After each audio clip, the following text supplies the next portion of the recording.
But like we said, it starts with your patterns, okay?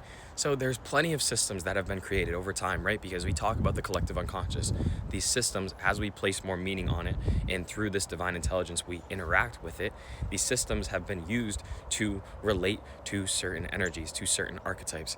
Us as humans, we are pattern recognition machines. We are always looking for a pattern because it is our innate nature. That is how we create. We cultivate or create or notice, come into awareness of a pattern so that we can form geometry through it and create things into this existence. So whatever system of self-discovery you use, it is meant to show you that you are more than your patterns. When you come into awareness of how these patterns manifest in your life, you are able to consciously choose different, consciously choose to transcend them. And that doesn't mean that these patterns are innately negative, right? Sometimes it's a strength that you can rely on. It's a way that you can navigate the world just tapped into your affinity, your specific patterns that you've been in, right? You don't always have to resist them. However, if there is a blockage, oftentimes when you transcend that pattern, that's how you get out of it. So I'm going to call back to astrology as a system, numerology. The ancients, our ancestors have mapped the cosmos for a time, right? And through this passed down innate intelligence, it's held more weight.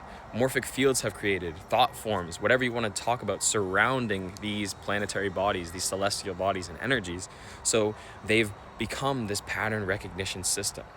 You're more than your patterns. But when you read the chart, when you understand the patterns, you are able to then transcend them and move in accordance with your alignment. But you won't know inner alignment until you know yourself. Our innate nature is creation. You're always creating. You are simply creating your reality.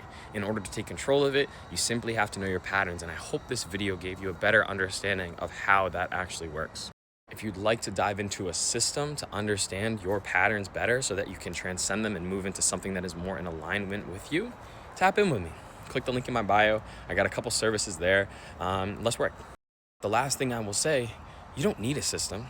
Systems help. All of these things that we have created have the ability, the capability to help us, okay? There's no system that is inherently good or bad. It is the intention behind the user.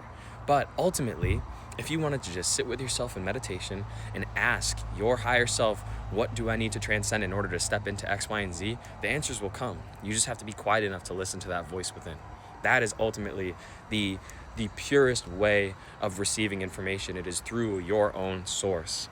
Religion doesn't want you to know that. Capitalism doesn't want you to know that. Powers that be currently don't want you to know that, but you have the source within you. You simply just have to pause and listen in between breaths.